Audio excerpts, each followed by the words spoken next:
Have you ever looked in the mirror and had that feeling that you're not measuring up? You have that nagging voice in your head telling you that you're not smart enough, talented enough, and simply you're just not enough. Well, you're not alone.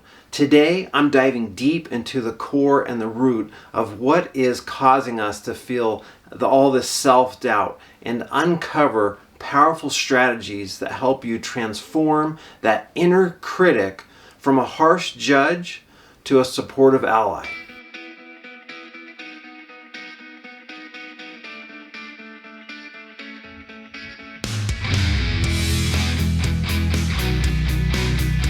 What's at the root of our self-doubt and not feeling good enough? First, let's look at 8 reasons we acquire this insidious belief about ourselves. Number 1, when you look at our ancestors, we needed other people to survive. We need other people today to survive. But back then, when we were out doing things, we really needed people to survive, for shelter, for food, for everything. So if you were rejected from the tribe, from the people around you, that meant you had to go out on your own, and oftentimes that meant death, or you just weren't going to make it, weren't going to thrive for sure. So that feeling that we have of we want to belong, we want to connect with others, it runs deep with us even to today. Second, we have unrealistic expectations of ourselves.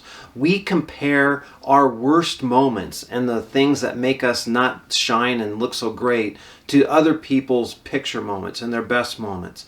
And when you do that day in and day out, you're comparing the worst parts of you, your flaws, your inadequacies, the things that you're not proud of, to other people, what they post, what you see on TV and the media, all that.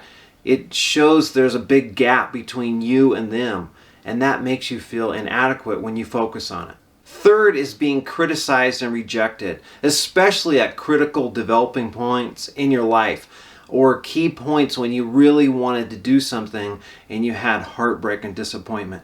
This could have been from teachers, from parents, from close friends.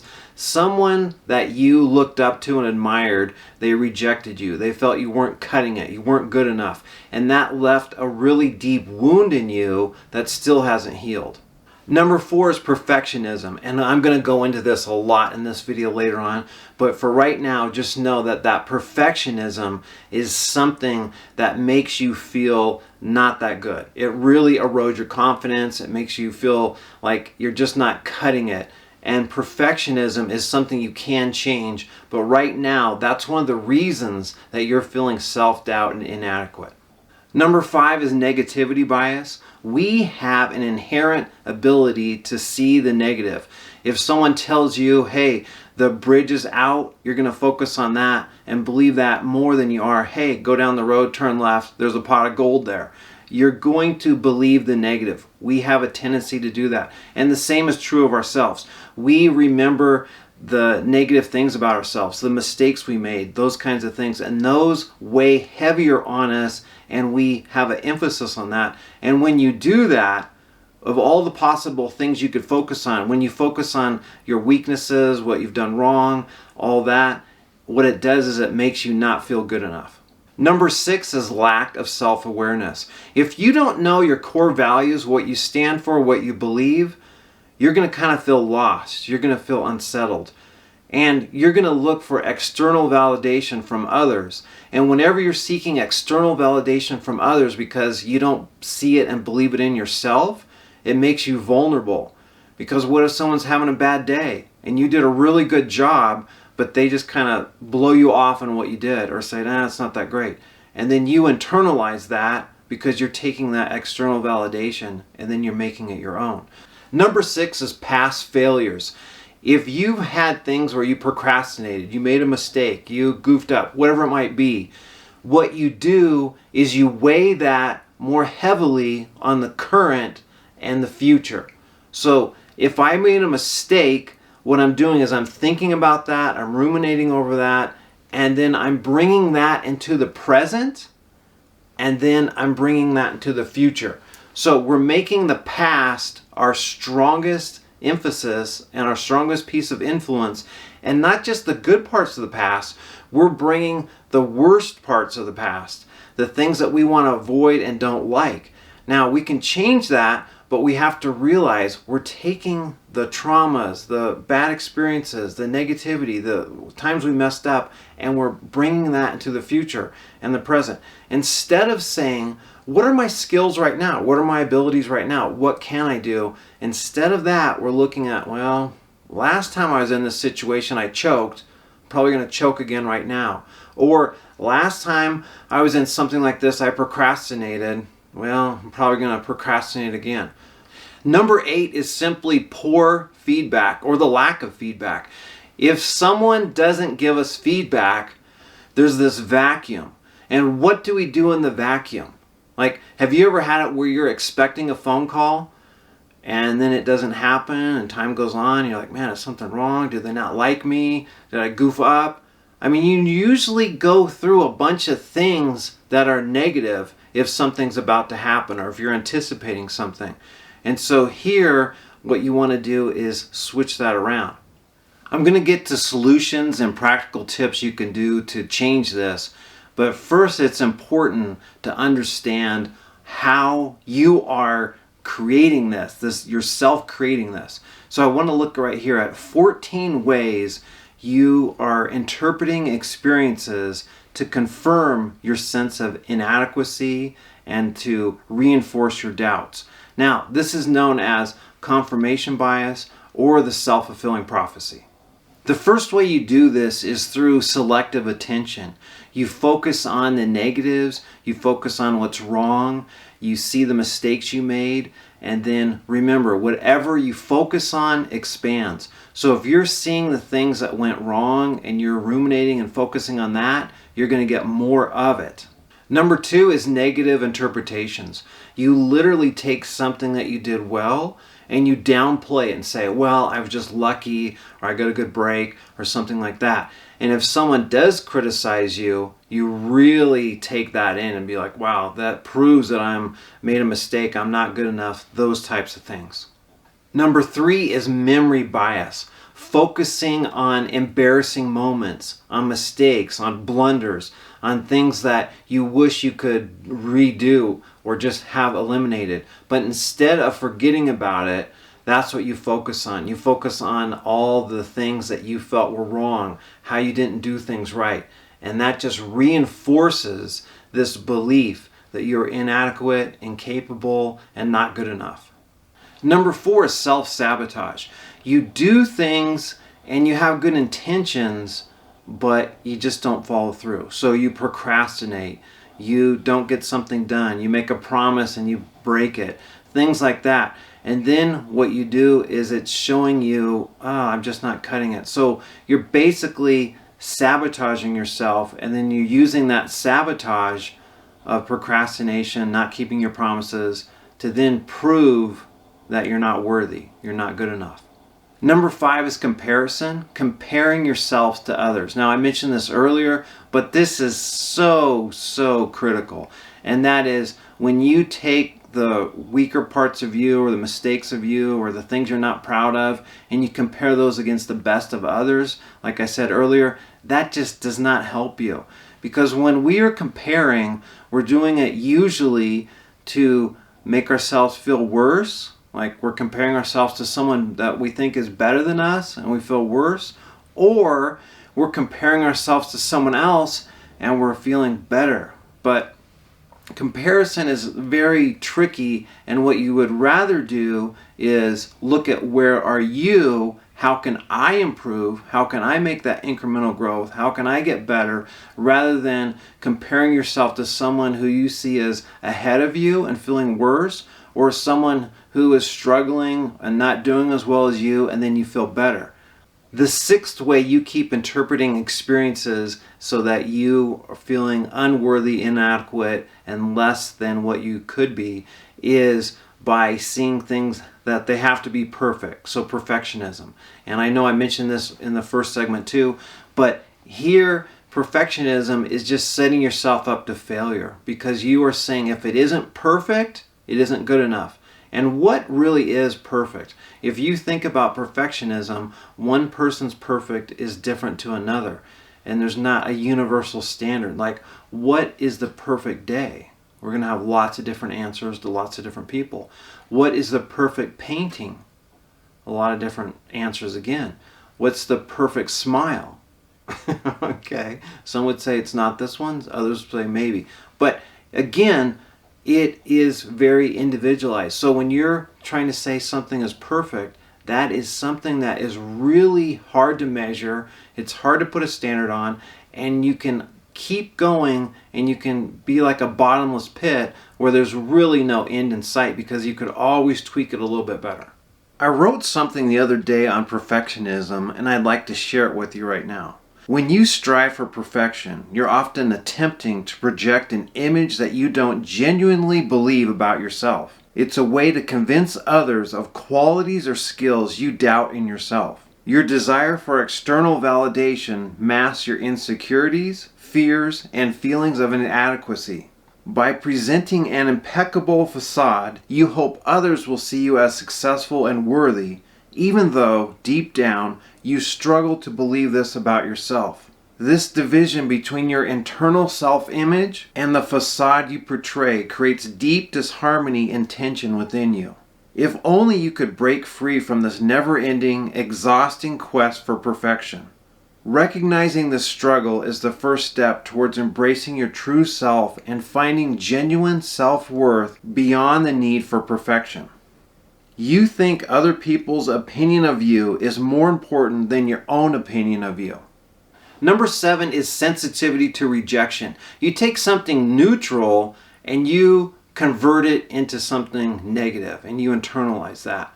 Or you take something that someone says and you really just ramp it up and intensify it and make it harsher, critical, or I don't even know if that's a word, but more critical. And basically what that's doing is it's taking things that didn't have to be that way and you're transmuting them, converting them into negative feelings, negative energy. Number 8 is negative self-talk. This right here could be a series of videos on this because this is such an epidemic.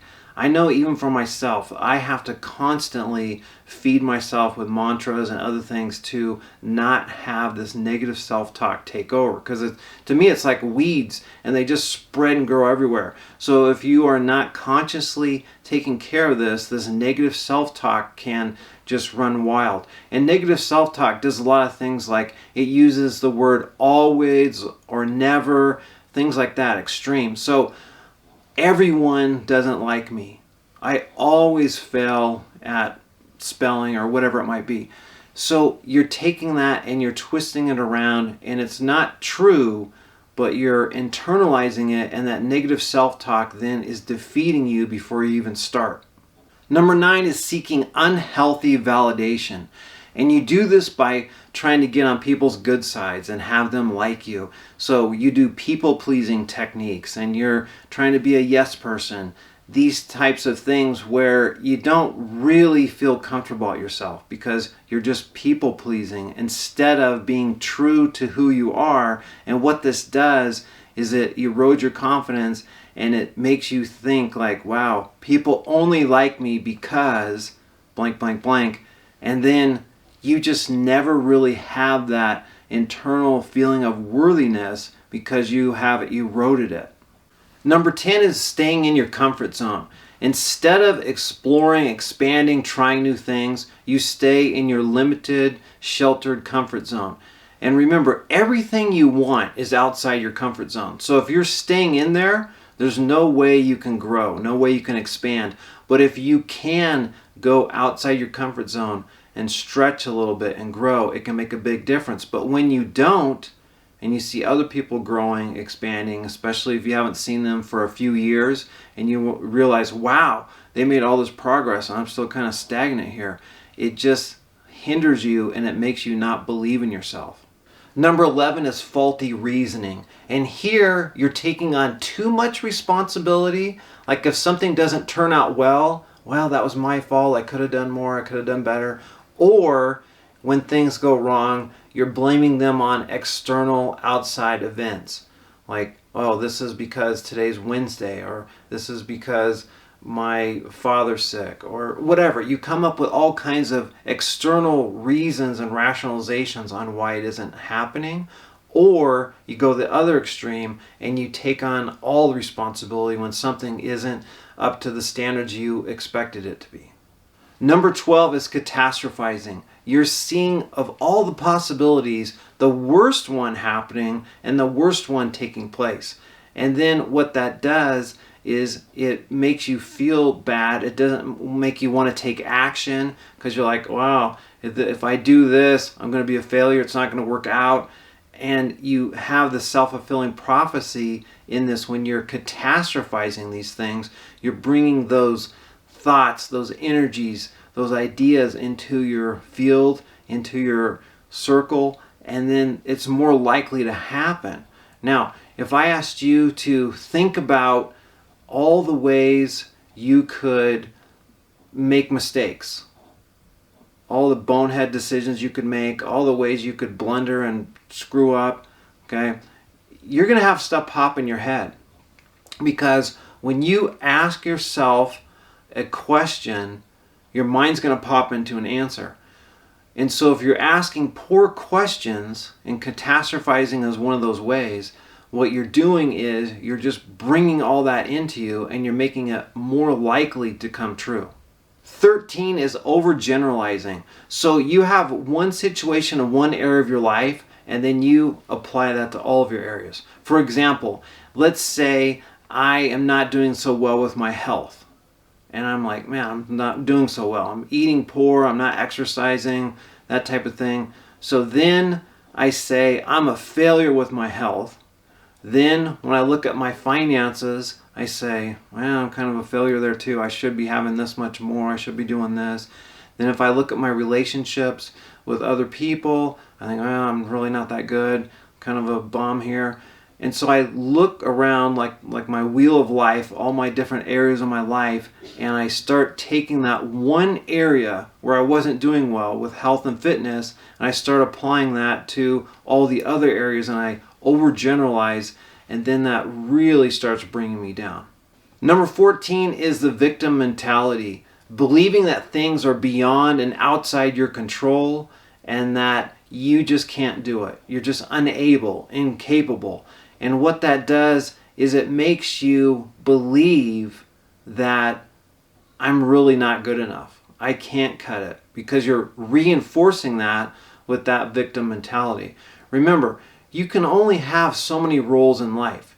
You can be the hero, you can be the victim, you can be the villain, you can be the guide. There's only so many roles. So when you take the role of the victim, you're definitely not going to be the hero, you're not going to be the guide. The only thing a victim can do in a movie or any kind of a role is be saved. So you got to break out of that and you got to save yourself, not hoping someone else will save you.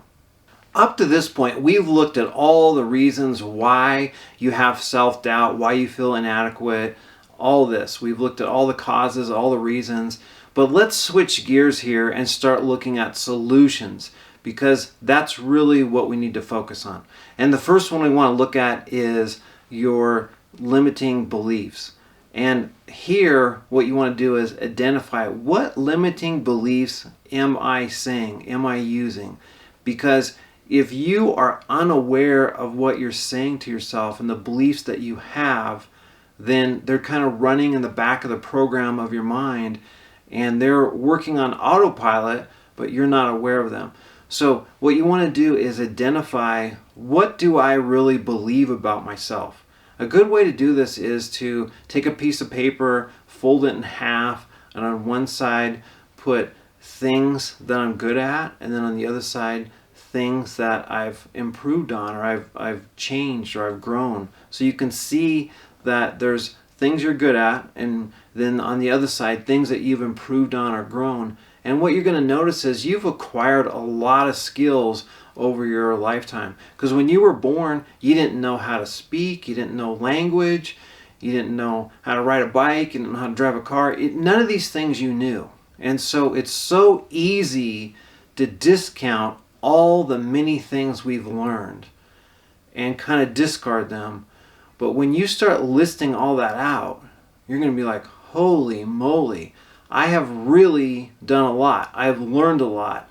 And it'll make you feel a lot better when you see how long that list is. I know when I've done this for myself, you get pages of stuff and it's pretty incredible. The second one here is reframing your beliefs. And I'm going to go really in depth on this because it's super, super important. What you want to be able to do is have the skill to take a negative, disempowering belief and transmute it or convert it into something positive. And you can do this if you need to. Watch this video multiple times, practice this, but you can do it. Because otherwise, if you don't, you're just going to have those ones just keep running and you're running in the background and sabotaging you. So what you want to do is take something like, let's say, perfectionism. You feel that. And how can you convert that into something more positive? So perfectionism, on the one hand, could be a flaw. You could see it as, wow, I'm overdoing it, I'm too critical. Or you could say it as, wow, this shows I care. This shows I care, and I care a lot because I want this done well, I want it done right, I want it on time, that type of thing. So it's converting it from a feeling of inferiority, unworthy, negative, into something positive. And let's go through the steps on how you can do that. Reframing is basically reinterpreting something as self-doubt into something more positive, like I mentioned, caring. So you do that by, number one, recognize the thought. Become aware of the self-doubt when it arises. So maybe for you, it's something like, why can't I do this right? Or why can't I get this? So you recognize, oh, when I have that thought, that's when that self-doubt kicks in. Number two, pause, reflect rather than react on the doubt. Imagine you're an observer of yourself rather than a participant. So elevate yourself, expand, see what's going on, and observe what's going on rather than being a participant. I know for myself, when I do that, when I can kind of disengage and feel like I'm more of an observer than a participant, I feel less emotionally involved and all that. And that's good when you're trying to retrain something. Because otherwise, if you're emotionally engaged, especially if it's a negative emotion, the likelihood of you to bounce out of that is going to be slim, because you're going to get more sucked into this because it's such a powerful force. So after you've paused and reflected on the doubt rather than reacting to it, number three is expand your possibilities. Is this doubt really a sign of inadequacy, or could it mean something else? A sign of caring indicates you are moving beyond your comfort zone. Evidence of growth or progress. Maybe it's just part of the natural learning process. Number four, reframe your language. So you can turn I'm not good enough into I care about doing well and improving. You want to have a language that is positive, supportive, and helping you rather than tearing you down and destroying you. Sometimes it's easier to look at this as lenses. So like me, I have these glasses here, and these are lenses. I'm seeing things. If they were tinted red, I'd see everything rose tinted. If they were blue, I'd see everything blue, green, whatever. So what lens color are you seeing the world?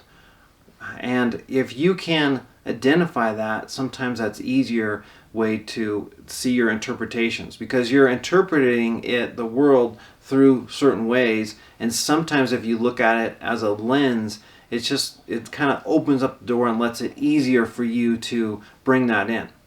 When I ask people, what lens do you view the world through? Most people say positive, optimistic, upbeat.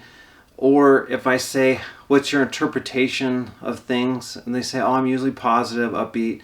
But as I go through this list here, see if there's something that resonates with you, or a combination of things that you say, oh, yeah, that's kind of me. So I find this helpful, and just really reflect as I go through this and see if some of these you're like, yeah, that's me. We're looking for recurring themes in your thoughts and reactions. The first one is the perfectionist. Your work is never quite good enough. 2, the people pleaser. You're worrying about what others think about you, and it's hard for you to say no. 3 is the victim. You feel life is unfair. You're blaming external factors. And deep down, you feel powerless. 4 is the critic. You quickly notice flaws, what's wrong, and you have a tendency to make negative judgments. 5 is someone who worries. You're overthinking, anxious, and anticipating worst-case scenarios. 6 is comparing. You're measuring yourself against others, feeling inadequate when others do well. And 7 is the doubter. You question your abilities and decisions. You hesitate. When you are successful, you say it was luck rather than skill. Did any of those seem familiar to you? Like, yeah, that's me. If so, that means that's something you can work on and improve. This next way I use to reframe is one I really love, and I've recommended it, and hopefully you can find value in this too. And that is, you try to see this from other people's perspective. And not just anybody. You want to pick people that you admire. It could be someone in your neighborhood, someone you work with, anything like that. Someone that you admire. And for me, I'm going to go through some examples of high-profile people. You can pick them, but it's got to be someone that you know about. And it could be someone from history. You've read about them. You watch videos on them. Something like that, but where you have a connection with them and you feel like, yeah, I kind of get this person. And then what you want to do is take a situation, whatever it is, and imagine you're at a table. And I imagine like a big rectangle table, but it could be a circle table. And you have these different people sitting at the table. And then the problem or the situation is in the middle of the table. And you are having everyone go around and talk about the problem, talk about the solution, talk about their point of view, what would they do. And it's really a fun imagination technique to do. Maybe the first time you do it, people think you're crazy, but I really, really like this. So in this one here, I'm going to go through some possible people you could have at your table. But again, it's you picking people that you know, you like. You don't have to know them super well, but you kind of have to have a little inclination of what they're about. So that way when they look at whatever you're trying to interpret, whatever situation you're having them view that it makes sense because you kind of have a gist of who they are. Different people you could have at your table. One is Bruce Lee. He did a great job of adjusting to life's challenges. He was involved in continuous improvement and overcoming limitations. Another perspective you might take is Albert Einstein. He's very curious. He asks a lot of questions. He challenges assumptions and he embraces his imagination. Also with Albert Einstein, he's persistent and he takes complex things and makes them simple. Maya Angelou might be someone you'd want to have at your table. She's resilient, overcoming obstacles and challenges. She has the power of words, and she can help you embrace your unique identity.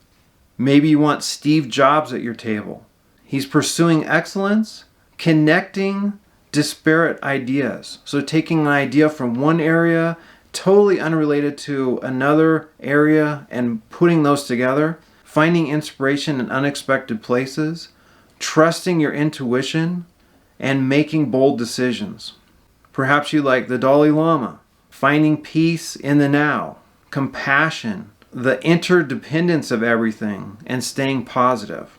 When I coach basketball, sometimes I would visualize someone like John Wooden or Phil Jackson and having them at the table and what kind of play would you draw up for this basketball game or this thing that we're coming up with. And I would get like really crazy different ideas, and then when you try them and you play them out, you're like, wow, people think you're a genius, but you're just tapping in to all these different ideas and different people and energies, and it's really fun. Another part of reframing is your self-talk and being aware of what are you saying. Words have power, words have meaning. What words are you saying? What phrases are you saying? When are you saying them? Are you saying them around certain people, certain situations? And how can you take that awareness and convert it and change it? Now, sometimes people say, wow, that's a lot, but what if you could just change it 5%? How could you change it 5% better, 5% more empowering? One thing I found valuable is taking something that I want to say, like a mantra, like every day in every way I'm getting better and better, or I believe in my ability to figure this out. And you put that on your phone, you record it, and then what you do is there's different apps that can loop it. So you can just hear that going on and on. You can have long conversations, you can have shorter ones and just loop them. What you're doing is taking technology and have it work for you rather than against you. And you're never going to know if this works unless you try it. So I challenge you right now. Think of some phrases or things you're saying and how could you rewrite them and then record that on your phone and then put that in a loop where you play that, or maybe just play it just in the morning once a day. But see what kind of impact does that have. So if you took whatever it is, maybe use some cuss words or maybe use something else, and how could you convert that into something more positive and better for you? The last part of reframing and reinterpreting is challenging your assumptions. What assumptions are you making? And are those assumptions serving you? And where do those come from? Why do I believe this? Is it true? Because a lot of times what you'll notice is those things that once served you now hinder and limit you. Maybe it worked at one point as a coping technique or something to get by, or it's things you heard other people saying around you. But is that something that still needs to be said today? We've gone over a lot on reframing on this part here, but I want to give you a checklist that you can go through to help you on this. Number one, what was my immediate interpretation? So something happens, how did I interpret that? Number two, what emotion did I feel? Was that an emotion I want to feel regularly, or do I want to feel a different emotion? So remember, when you interpret something, you're giving it a meaning. And when you give it meaning, boom, immediately you get a feeling with that. So if I'm thinking, oh, that person is ripping me off, you're going to get a feeling of frustration or anger. If you're getting the interpretation that, oh, that person's helping me, you're going to feel like light and joy. So whatever you interpret, you're going to feel immediately. Number three, what past experiences might be influencing my view? 4, how might someone else interpret the same situation? So remember, that's when I was having us go through Bruce Lee, Einstein, John Wooden, whoever it might be, your dad, your neighbor, someone you find helpful. 5, what assumptions am I making? 6, what do I want to feel and experience? 7, how would I have to interpret situations to feel and experience what I want to regularly? 8, am I willing to do this? 9, what can I do right now to strengthen this interpretation?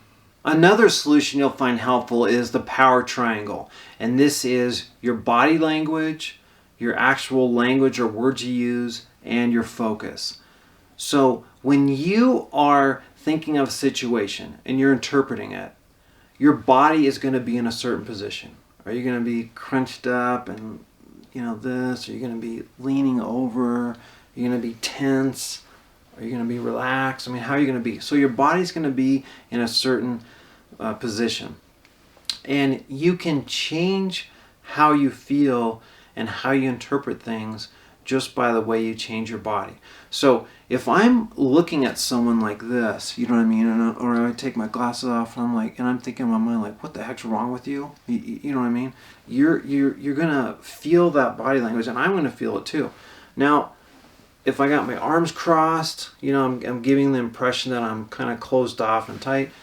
So what are you doing with your body when you're interpreting things? So when you are seeing a situation that happens, notice, am I open? Am I closed? Am I tense? Am I relaxed? And you're going to get a different feeling just by the way you use your body. They've done tests where they ask people these questions to read a story, and the story is very kind of neutral, okay? But what they noticed before then was they gave people cold coffee or they gave them hot coffee. And the ones that got cold, this is like 20 minutes later, when they read the story, they thought the person was cold, aloof, that kind of stuff. The ones that got warm coffee, they thought the person was warm and loving and giving and all that. So there's a lot of things that influence us that we don't even realize, and your body is one of them. If you are in pain or you're not in a comfortable position or you're tense, you're going to interpret things less than ideal. It's just how it is.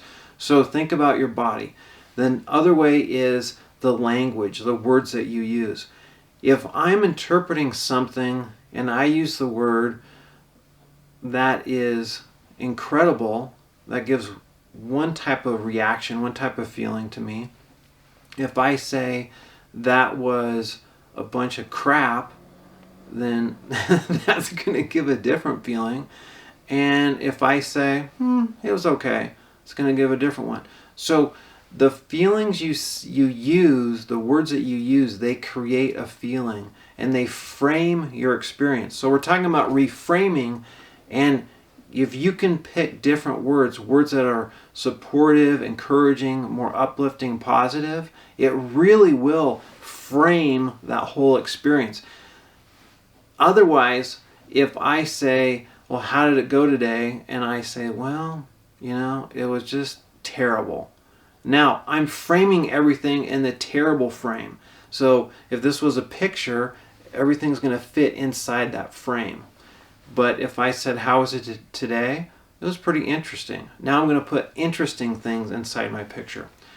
The other thing is focus. And your body and your language also connect with your focus. So if I'm focusing on something, if I'm focusing on what's right, I'm going to feel that. If I'm focusing on what's wrong, I'm going to feel that. If I'm focusing on who did this, I'm going to be feeling those feelings. Whatever you focus on expands and feels. So when you're trying to reframe something, you're trying to reframe an experience, think about this power triangle and what language am I using? How am I using my body? Am I taking deep breaths in? Is it shallow? How am I using my body in every way? And then what am I focusing on? And when you change those, it's just automatically going to change how you interpret things. Next is make a decision. There is a big difference between making a choice and making a decision. And if you look those two words up, which I challenge you to do that, look those up and look at the root words of them and the origins of them, you'll see that choice means to prefer something, to taste something, to test something, to try it out. And decision means to cut off, to have it be my final decision here. This is what I'm doing. All the other ones are like, they're done, okay? I'm eliminating all the other options. So a choice is something that you do, but it's kind of a not as strong. And a decision is, I made a decision, I'm going this way. So I'm challenging you right here not to make a choice about how you interpret things, but make a decision to interpret things in a way that serves you and works with you. Do some of the things I've suggested in this video, but decide to do it. Don't make a choice, because a choice you can back out of, and a decision is a commitment.